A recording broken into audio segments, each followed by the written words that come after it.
이 복음을 위하여 그의 능력이 역사하시는 대로 내게 주신 하나님의 은혜의 선물을 따라 내가 일꾼이 되었노라.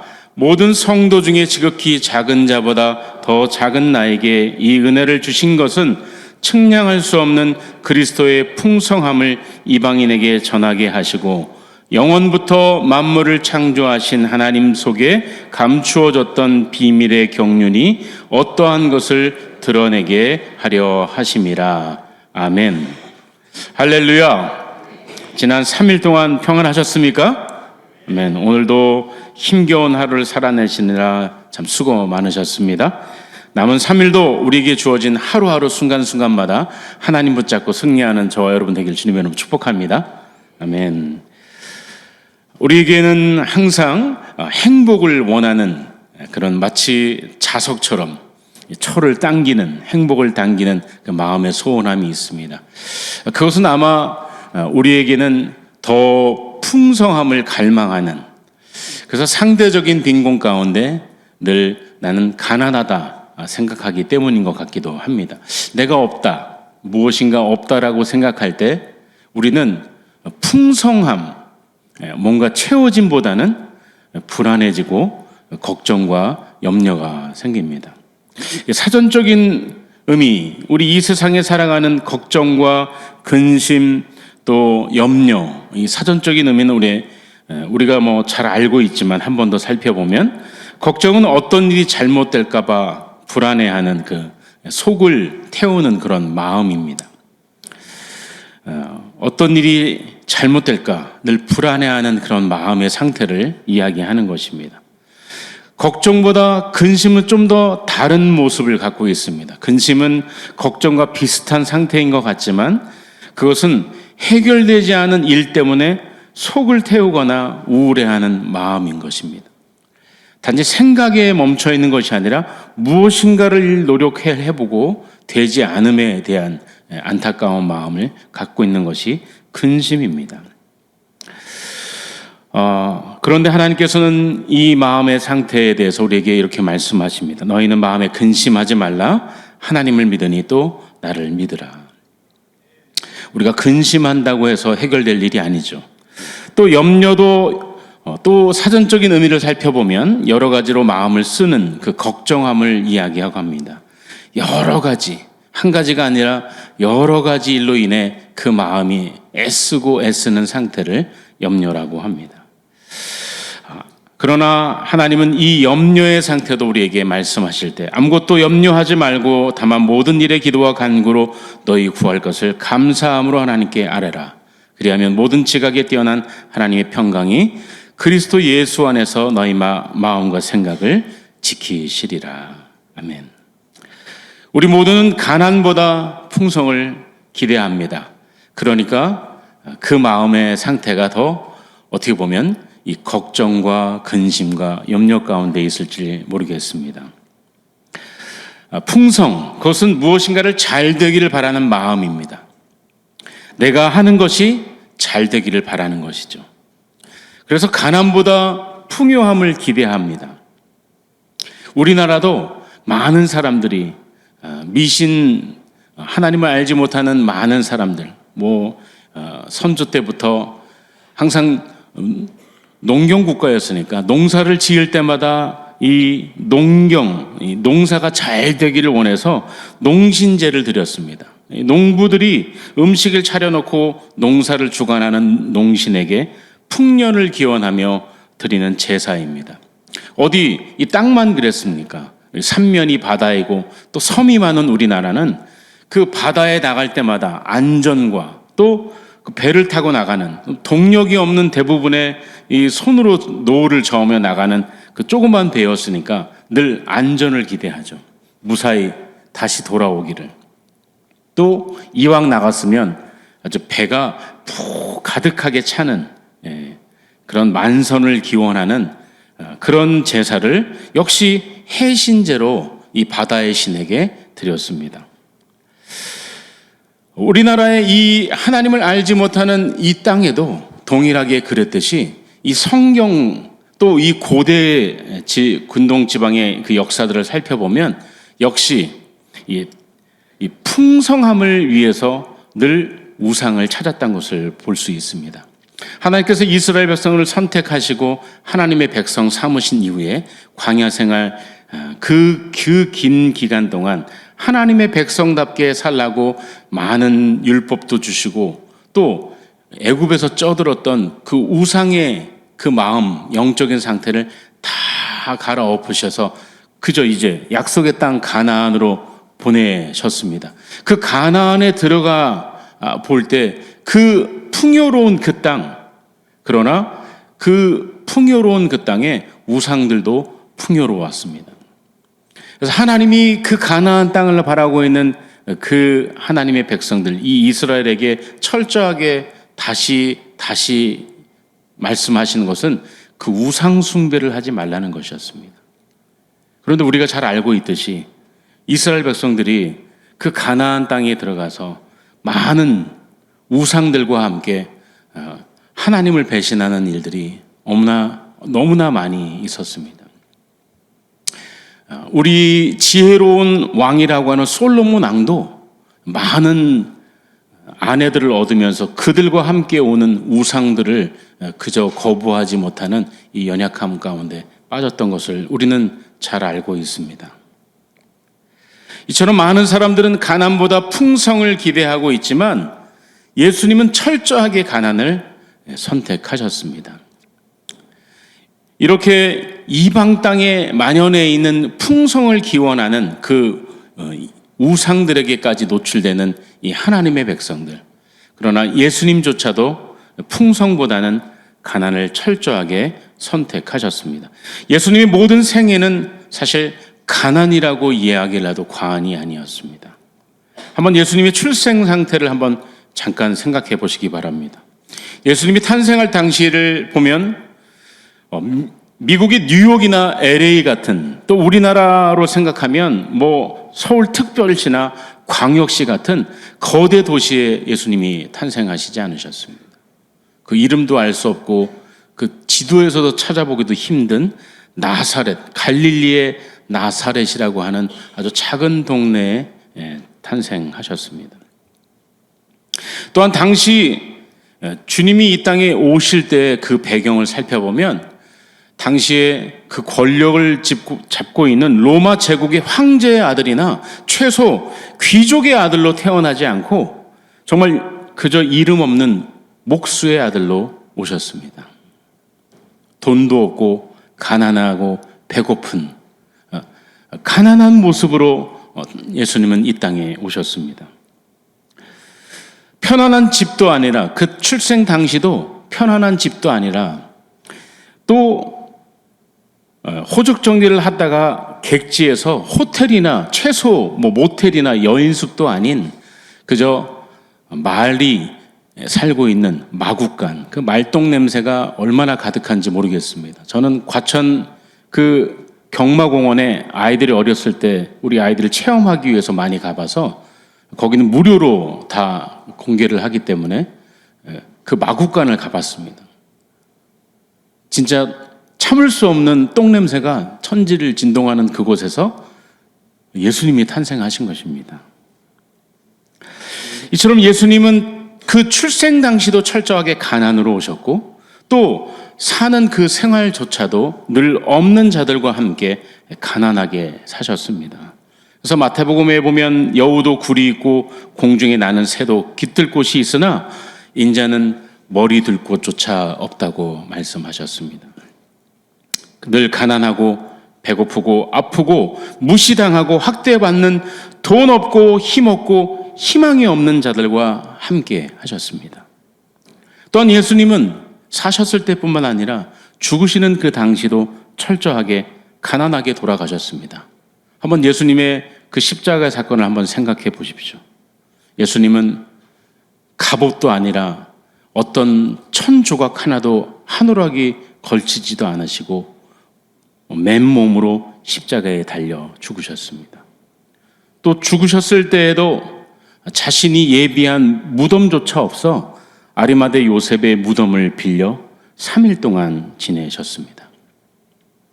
이처럼 예수님은 그 삶이 출생부터 사는 그날 또 죽는 그날까지 철저하게 가난, 이 없음을 선택하셨습니다.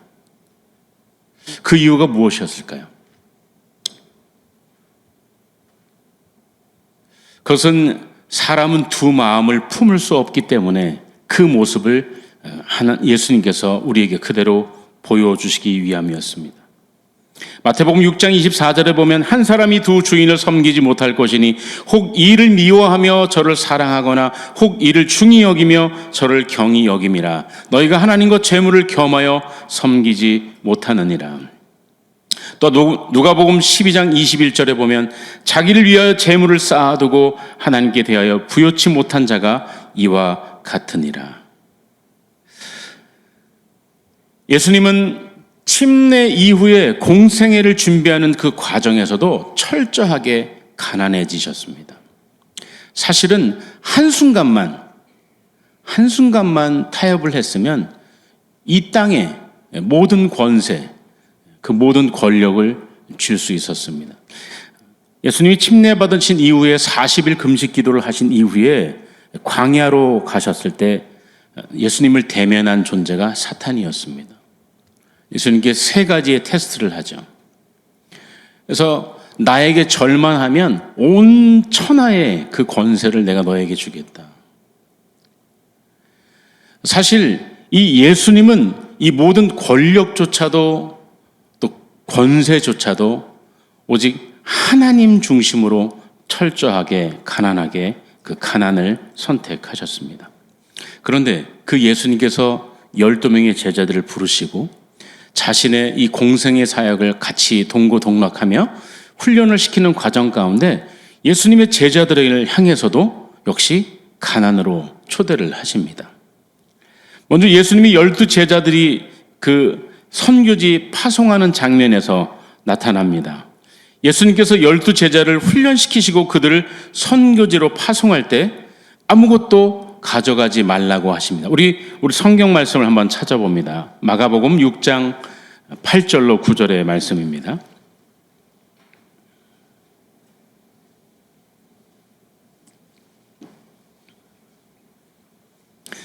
마가복음 6장 8절로 9절의 말씀 같이 한 목소리로 읽겠습니다. 시작.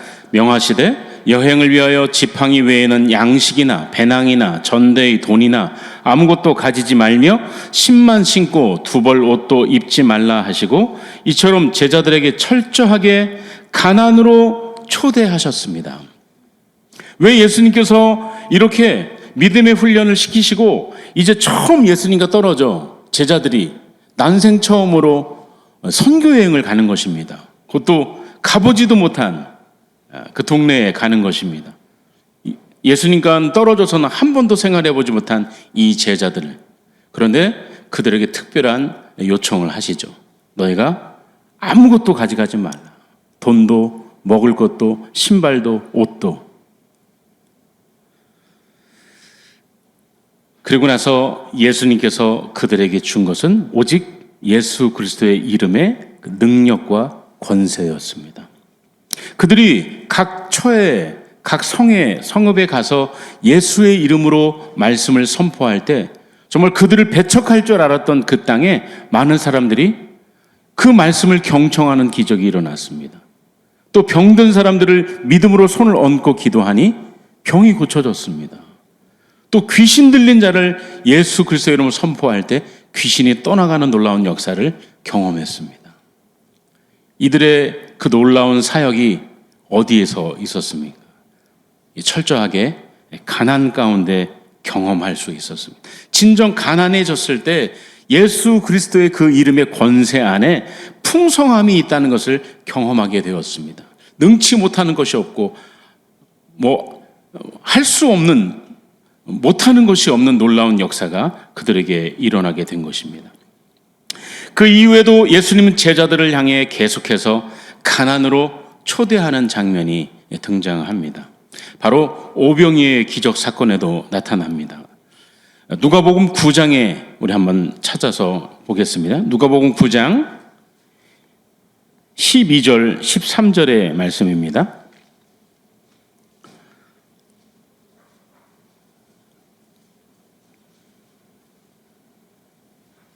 누가복음 9장 12절로 13절 말씀 같이 한번 읽습니다. 시작. 날이 저물어 가매 12사도가 나와 여짜오되 무리를 보내어 두루 마을과 촌으로 가서 유하며 먹을 것을 얻게 하소서. 우리가 있는 여기는 빈 들이니이다. 예수께서 이르시되 너희가 먹을 것을 주라 하시니 여짜오되 우리에게 떡 5개와 물고기 2마리밖에 없으니 이 모든 사람을 위하여 먹을 것을 사지 아니하고서는 할 수 없사옵나이다 하니. 제자들이 이 선교지에서 돌아온 지 얼마 되지 않았을 때입니다. 그들이 얼마나 흥분했을까요? 그들의 예수의 이름으로 선포했더니 그 놀라운 풍성함을 경험하고 나서 예수님께 의기양양해 이 놀라운 사실을 알리기 위해 정말 달려왔을 것입니다. 목도 마르고 배고픈 그 상태에서 예수님께 선교지에서 있었던 귀한 일들을 막 흥분을 가라앉히지 못하고 이야기하려는 그때 어디선가 또 이 제자를 쫓아서 왔는지, 예수님이 어디 계시다는 소문을 어떻게 알고 왔는지 정말 구름대 같은 사람들이 몰려왔습니다. 그래서 교제 나눌 시간도 또 장소도 허락하지 않아 제자들에게 다른 곳으로 가자. 그래서 장소를 이동했는데도 그 사람들이 먼저 와서 기다리고 있는 것입니다. 그래서 예수님이 정말 양떼 없는 잃어버린 양과 같은, 정말 주인 없는 양과 같은 그들을 불쌍히 여기시며 그때 하나님의 나라를 선포하시고 말씀을 강론하기 시작하신 것이 어느덧 해가 뉘엿뉘엿 져가는 저녁이 됐습니다. 그래서 제자들이 이 위태한 사실을 보고 이제 예수님께 이 사실을 알려드려야 되겠다 하고 예수님께 제재하는 장면이 우리가 바로 읽은 장면입니다. 예수님, 지금 사람들이 이렇게 많은데 빨리 돌려보내서 먹을 것도 해결하고 잠자리도 해결해야 될 것 같습니다. 그러니 빨리 돌려보내십시오. 그때 주님이 제자들에게 요청하십니다. 13절에 너희가 먹을 것을 주라. 사실 이 놀라운 이 상황 가운데 예수님께서는 제자들에게도 다시 그 선교지에서 경험했던 그 놀라운 가난을 다시 그 가난을 통해 진정한 풍성함을 경험하기를 원하셔서 사역에 초청하고 있는 것입니다. 너희가 그들에게 먹을 것을 주라. 예수님의 이 요구가 어떻게 보면 무리한 요구 같기도 합니다. 생각해 보십시오. 그때 당시에 숫자를 세는 사람들은 남자 장정만 5,000명입니다. 그러니 그때 당시에 온 여인들 또 어린아이와 노년에 이르기까지 그 개수를 어림잡아 쳐도 15,000명이 넘는 인원인 것이죠. 그 사람들이 정말 태산과 같이, 어떻게 보면 바다의 물결같이, 파도같이 이 제자들을 엄습하고 있었는지 모르겠습니다. 그러니 이 제자들의 주님이 명령하신 이 말씀도 이 제자들은 들리지 않았습니다. 너희가 먹을 것을 주라. 사실 이 직전에 제자들이 경험한 것이 무엇입니까? 바로 가난을 통한 예수 그리스도 안에 진정한 풍성함이었습니다. 그러나 이 태산과 같은 사람들 앞에서 이 제자들은 영적인 상태가 백지가 됐습니다.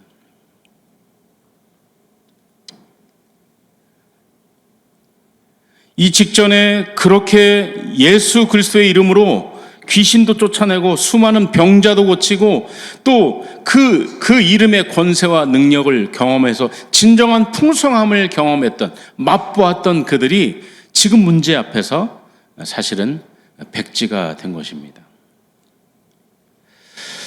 주님은 이들에게 진정한 가난을 풍성하게 경험하기를 원하십니다. 사실 그 사건 직후에 예수님께서 제자를 급하게 몰아서 다른 곳으로 보내는 장면도 나옵니다. 왜냐하면 많은 사람들이 먹을 것을 해결하고 나니까 정말 예수라고 하는 자가 정치적인 지도자로 자기들의 모든 고민들까지도 해결해 줄 수 있는, 이 당시의 정치 또 민생, 먹을 것까지도 해결해 줄 수 있는 진정한 지도자라고 하면서 예수님을 왕으로 막 모시려고 하는 그때 예수님이 제자들을 급하게 배를 몰아서 저 바다 건너편으로 보내셨죠. 이렇게 예수님께서 철저하게 제자들의 그 마음에 진정 가난을 통한 풍성함을 경험하게 하기를 원하셨습니다. 그러나 제자들은 잠깐 맛을 보았지만 끝내 예수님의 공생의 기간에 정말 이 가난을 통한 진정한 풍성함을 경험하지 못했습니다. 예수님이 죽으신 이후에 부활하셔서 하늘로 승천하신 이후에 사도행전에 나온 역사 가운데 이들이 놀라운 변화된 모습이 기록되어 있습니다. 그것은 사도행전 3장인데요. 우리 사도행전 3장 6절의 말씀을 한 번 더 찾아보겠습니다. 바로 우리가 잘 알고 있는 안진뱅이를 일으키는 사건입니다. 사도행전 3장 6절의 말씀입니다. 같이 한번 읽습니다. 시작. 베드로가 이르되 은과 금은 내게 없거니와 내게 있는 이것을 내게 주노니 나사렛 예수 그리스도의 이름으로 일어나 걸어라 하고. 아멘. 예수님의 이 제자들, 사실 아까 우리가 살펴본 것처럼 예수님은 늘 가난에 철저하게 처했습니다. 하나님 외에는 채우지를 않으셨습니다. 그렇기 때문에 예수님의 공생의 가운데 사실 가장 빈약해 보이는 모습이었지만 누구보다 더 능력 있는 모습이었고 또 죽음의 자리까지도 철저하게 가난으로 돌아가셨지만 이 세상에서 누구도 줄 수 없는 영광스러운 모습으로 부활하셨습니다. 예수님은 그 제자들이 그 가난, 진정 그 가난을 통한 풍성함을 경험하길 원하셨습니다. 그런데 자신에게 늘 있는 것, 또 무엇인가 주님이 가르쳐 준 것보다는 자신의 경험과 또 이성이 먼저 앞서기 때문에 그 갭을 메꾸지 못했는데 예수님이 죽으신 이후에 또 다시 부활하시고 이 세상을 떠난 이후에 이 제자들이 성령의 그 기름 부으심을 통해 변화된 사건이 바로 오늘 우리가 읽은 본문입니다. 베드로에게 늘 오고 가는 성전 출입문이었지만 그저 그들에게 동전을 구하는 일어나지 못하는 안진뱅이였지만 그때 처음으로 그 안에 자신이 없는 것 말고 진정 가득 채워져 있는 예수 그리스도를 보게 됐고 그것을 선포했을 때 놀라운 기적이 일어났습니다. 그 손을 일으킬 때 일어나는 놀라운 기적이 일어났습니다. 저와 여러분에게 오늘 주님께서도 말씀하십니다. 근심하는 자 같으나 항상 기뻐하고 가난한 자 같으나 많은 사람을 부유하게 하고 아무것도 없는 자 같으나 모든 것을 가진 자로다. 오늘 예수 그리스도 안에 진정 가난을 경험하기를 주님의 이름으로 축복합니다. 우리 안에 모든 것을 비우는 그 작업을 철저하게 할 때 우리의 생각을 비우고 우리가 의지하는 모든 것을 비울 때, 내려놓을 때 오늘 저와 여러분 가운데 진정 없는 자가 될 때 그 안에 우리 안에 가득 채워진 예수 그리스도를 통해 진정 풍성을 경험하는 저와 여러분이 되길 주님의 이름으로 축복합니다. 그러려면 오늘 저와 여러분에게 한 가지 주님이 요청하시는 것은 비우는 작업입니다. 오늘 그림에도 있듯이 이 잔에 맑은 물을 채우려면 비우는 작업이 필요합니다. 우리가 이 비워있는 이 그릇을 준비할 때 하나님은 예수 그리스도를 통해 정말 우리가 상상할 수 없는 풍성을 경험하게 하십니다. 또 나만 경험하게 하실 뿐만 아니라 그것을 통해 예수 그리스도 안에 있는 풍성이 무엇인지를 우리를 통해 증거하기를 원하십니다. 오늘 주님께서 그리스도의 풍성함을 이방인에게 전하게 하시기 위해 세우신 그 사도를 통해 말씀하시는 귀한 말씀처럼 오늘 저와 여러분 가운데 그러므로 무엇인가 우리가 의지했던 모든 것들을 다 비우는 그런 작업들이 오늘 이 저녁에 있기를 주님의 이름으로 축복합니다. 우리 시선에서, 우리의 마음에서, 우리의 생각에서, 우리 습관에서 무엇인가를 의지하고 무엇인가를 자꾸 채우려고 했던 우리의 생각, 우리의 모든 것들을 다 비우는 저와 여러분 되기를 주님의 이름으로 축복합니다. 그럴 때 철저하게 오직 내 안에 비어있는 그곳에 채워지는 예수 그리스도, 그 이름을 통해 우리에게 부어지는 놀라운 그 풍성함이 있습니다. 그 풍성은 상상할 수 없는 풍성함입니다. 내 문제가 아무리 커도 그 문제를 넘어서는 우주보다도 더 광대하신 분이 예수 그리스도이십니다. 그러므로 내 문제도 다 내려놓고 내 마음을 비울 때, 모든 염려와 근심, 걱정이 내려질 때 오직 맑은 물처럼, 맑은 컵처럼 오직 주님을 오해함 없이 왜곡됨 없이 바라볼 수 있을 때 내 안에 그리스도를 통한 진정한 풍성함이 이루어지는 저와 여러분이 될 줄 믿습니다. 그럴 때 우리 인생에 오직 예수 그리스도를 통한 풍성함을 경험하고 또 증거하는 복된 삶이 되어지기를 주님의 이름으로 축복합니다. 같이 한번 기도합니다. 하나님 감사합니다.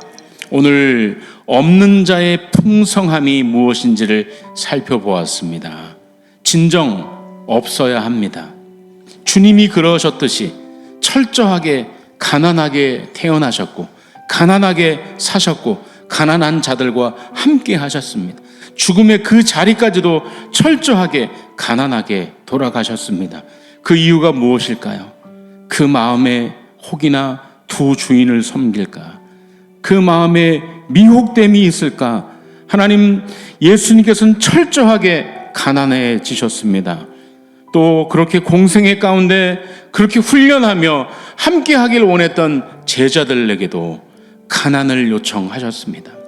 하나님, 우리에게 이 세상에 너무 많은 부유함이 있습니다. 하나님, 그것이 마치 그리스도 안에 있는 풍성인 양 우리는 착각하고 있습니다. 아직도 손에 무엇인가를 쥐려고 하고 여전히 그것을 놓치지 않으려고 하는 것이 풍성인 양, 하나님 속지 않게 해 주옵소서. 더 비우는 작업들이 우리 안에 있게 해 주옵소서. 그래서 철저하게 주님을 비우고 주님을 채우는 우리가 있게 해 주옵소서. 그래서 그리스도 안에 풍성함이 무엇인지를 경험하는 우리의 복된 생애가 되게 해 주옵소서. 그래서 예수 그리스도 안에 있는 풍성함을 진정 전할 수 있는 우리가 되게 해 주시옵소서. 하나님, 우리의 생애 가운데 단 한순간만이라도 하나님 모든 것을 철저하게 비워서 예수 그리스도를 채워 하나님 이 우주보다도 더 광대하신 주님과 우리가 상상할 수 없는 풍성함을 누리며 하나님 그 풍성함을 전하는 복된 삶이 되게 해 주시옵소서. 감사드리며 예수님의 이름으로 기도드립니다.